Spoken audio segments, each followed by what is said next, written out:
नमस्कार दोस्तों, आप सभी का एक बार फिर से स्वागत है हमारे YouTube channel tour guide with Negi ji में।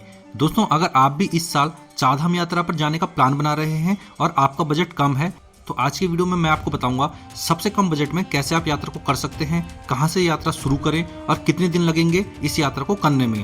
तो इसलिए वीडियो को ध्यान से लास्ट तक जरूर देखिएगा। दोस्तों, उत्तराखंड में हर साल मई से लेकर नवंबर तक के बीच एक छोटी चारधाम यात्रा होती है, जिसमें बद्रीनाथ, केदारनाथ, गंगोत्री और यमुनोत्री धामों के दर्शन कराए जाते हैं। तो इस यात्रा की शुरुआत हरिद्वार या फिर ऋषिकेश से ही होती है और चारों धामों के लिए बसें आपको इन जगहों से ही मिलेंगी। दोस्तों, ये जो चारों धामों के लिए बसें चलती हैं, इन्हें ज्यादातर प्राइवेट ट्रैवल एजेंसी वाले ही ले जाते हैं।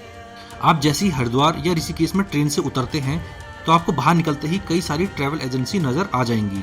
ये लोग चारधाम यात्रा का पूरा पैकेज देते हैं, यानी अगर आप केवल बस से चारों धाम पर जाना चाहते हैं, बाकी रहना खाना खुद से करना चाहते हैं, तो इसके लिए जो एक आदमी का चार्ज बैठता है वो 5,000 रुपए से लेकर 5,500 रुपए तक रहता है। बाकी डिपेंड करता है कि आप किस मौसम में यात्रा कर रहे हैं।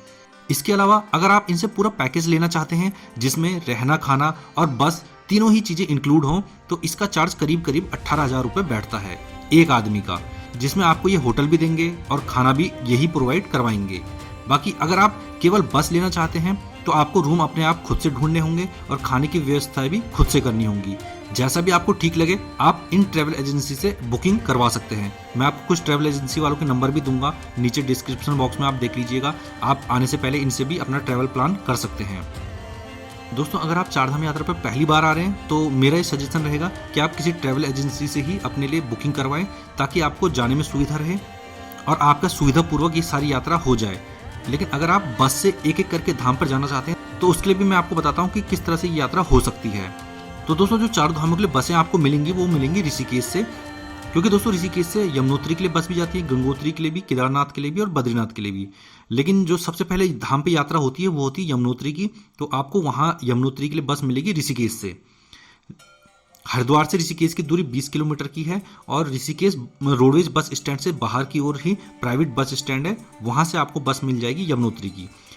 तो अगर आप इस तरह से बस की यात्रा करना चाहते हैं, तो सबसे पहले आपको ऋषिकेश से टिकट लेना होगा यमुनोत्री के लिए, जो कि बस बरकोट या फिर जानकी चट्टी तक आपको मिलेगी।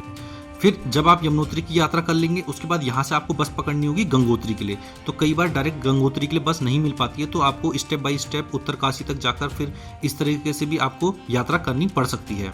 इसके बाद फिर जब आप गंगोत्री से बस पकड़ेंगे, तो उसके बाद आपको केदारनाथ जाना है। फिर केदारनाथ के जब आप दर्शन कर लेंगे, तो उसके बाद बद्रीनाथ। तो इस तरीके से अगर आप यात्रा करेंगे, तो बस से भी आप इस तरह से यात्रा कर सकते हैं। लेकिन इसमें थोड़ा सा डिफिकल्टीज आती हैं, क्योंकि चारधाम यात्रा पर भीड़ बहुत ज़्यादा होती है और इस रूट पर बसें भी बहुत कम चलती हैं। तो कई बार जल्दी से बसें नहीं मिलती, हो सकता है बस बहुत ज़्यादा भर के जा रही हो, आपको सीट ना मिले। तो ये सब परेशानियाँ रास्ते में होती हैं। इसीलिए ज़्यादातर लोग जो इन सब परेशानियों से बचना चाहते हैं, वो पूरा पैकेज ले लेते हैं हरिद्वार या ऋषिकेश से। तो यहाँ से ही आपको सीधे बस में बैठा दिया जाएगा और चारों धामों के दर्शन करवा के वापस आपको यहीं पर पहुंचा दिया जाएगा। इस तरह से ट्रैवल करना काफ़ी सुविधाजनक रहता है। तो बाकी आप अपने अनुसार इस यात्रा को कर सकते हैं। और जो ये पूरी चारधाम यात्रा कराते हैं ट्रैवल एजेंसी वाले, ये 9 से 10 दिन लगाते हैं। तो 9 से 10 दिन में ये पूरी यात्रा को करवा देंगे। और अगर आपका बजट कम है, तो आप ये कर सकते हैं कि किसी ट्रैवल एजेंसी से केवल बस बुक करवा लीजिए, जो कि 5,000 रुपये प्रति व्यक्ति के हिसाब से बैठती है। तो जब आपको ये यात्रा करवाएंगे, तो हर धाम पे आपको उतरना है। वहाँ पे जाके आपको सबसे सस्ता साधन जो रहेगा रुकने का, वो करना है हॉल। यहाँ पे बहुत सारे हॉल होते हैं बड़े बड़े, जहाँ पे आपको बेड मिल जाएगा 250 रुपये से लेकर 300 रुपये प्रति व्यक्ति के हिसाब से। तो आप वो अपना बिस्तर ले लीजिए, जिसमें आपको एक बिस्तर मिलेगा सोने के लिए, और बहुत बड़ा हॉल होता है, इसमें बहुत सारे लोग सोते हैं। तो इस तरीके का यहाँ पे सुविधा मिलेगी। और खाने का ऑप्शन की बात की जाए, तो कम से कम 150 रुपये थाली तो आपको एक टाइम के खाने की बैठेगी। तो इस तरीके से आप अपना खाना खा सकते हैं अपने खुद से, और अपने लिए रूम इस तरीके से बुक कर सकते हैं। क्योंकि होटल के रूम यहाँ पे बहुत ज़्यादा महंगे रहते हैं। होटल तो यहाँ पे आपको ये मान लीजिए 4,000 रुपये से लेकर 5,000 रुपये तक में ही मिलते हैं, जिस टाइम पे पीक सीजन रहता है चारधाम यात्रा का। तो सबसे बेस्ट ऑप्शन यहाँ चारधाम यात्रा पर रुकने का रहेगा हॉल, अगर आपका बजट कम है। और अगर आपका बजट ज़्यादा है, तो फिर आप तो यहाँ पे होटल भी ले सकते हैं, या धर्मशालाएं भी होती हैं। धर्मशालाओं में लेकिन बहुत बार कमरे नहीं मिल पाते हैं, धर्मशालाएं बहुत कम हैं। सबसे बेस्ट ऑप्शन यहाँ पे या तो हॉल रहता है या फिर होटल रहता है। तो अगर आप इस तरह से यात्रा करेंगे, तो आपका जो ट्रैवलिंग का चार्ज लगेगा, वो लगेगा 5,000 रुपये। इसके बाद 4,000 रुपये मान लीजिए आपके खाने के लगेंगे। इसके बाद 3,000 रुपये मान लीजिए आपके यहाँ पे रहने के लग जाएंगे। इन सब के अलावा अगर आप घोड़े खच्चर लेते हैं या कोई अदर एक्टिविटीज़ करते हैं तो उसका खर्चा अलग से आपका लगने वाला है। तो कम से कम बजट मान लीजिए कि अगर आप हरिद्वार से चारधाम यात्रा करेंगे और वापस हरिद्वार तक आते हैं तो 12,000 रुपये से 13,000 रुपये प्रति व्यक्ति का जरूर लगेगा। कम से कम इतना खर्चा तो आप मान के चलिए, हो सकता है इससे ऊपर ही जाए, इससे कम नहीं आएगा खर्चा। आपको ये ट्रैवल एजेंसी हरिद्वार में भी बहुत सारी मिल जाएंगी और ऋषिकेश में भी बहुत सारी मिल जाएंगी, और बसें भी आपको हरिद्वार ऋषिकेश दोनों जगहों से ही प्रोवाइड ये लोग करवा देते हैं। तो जहाँ से भी आपका मन करे, जहाँ भी आप आते हैं वहीं से अपनी यात्रा को शुरू कर लीजिए।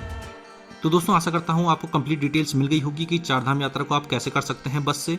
इसके अलावा अगर आपका कोई प्रश्न है तो आप हमें कमेंट करके पूछ सकते हैं, मैं आपको वहीं पर रिप्लाई कर दूंगा। और हमारा ये वीडियो अच्छा लगा हो तो हमारे इस वीडियो को भी लाइक कीजिए और साथ में कर लीजिए चैनल को सब्सक्राइब। मिलेंगे नेक्स्ट वीडियो में, तब तक के लिए धन्यवाद। जय हिंद।